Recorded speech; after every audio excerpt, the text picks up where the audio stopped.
Welcome to the Salmon Runs YouTube. Enjoy the video.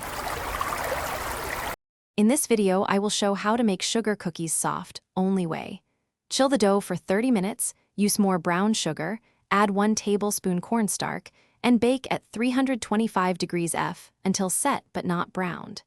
Use room temperature butter and avoid overmixing the batter.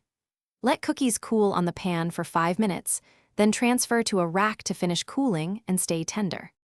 I'll walk through the key ingredients that keep cookies soft and why they matter. Brown sugar adds moisture and acidity, while cornstarch tenderizes the crumb. Room temperature butter ensures even creaming and trapped air for lift, while an extra egg yolk adds richness and binding. A slightly lower oven temperature prevents rapid browning and retains moisture. Use precise measurements for repeatable results. Technique matters more than fancy tools when making soft sugar cookies.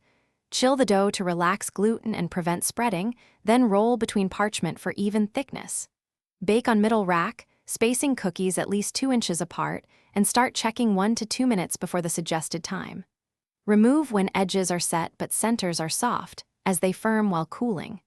Cool on pan briefly, then finish on a rack. Thanks for watching. Consider subscribing if we helped you.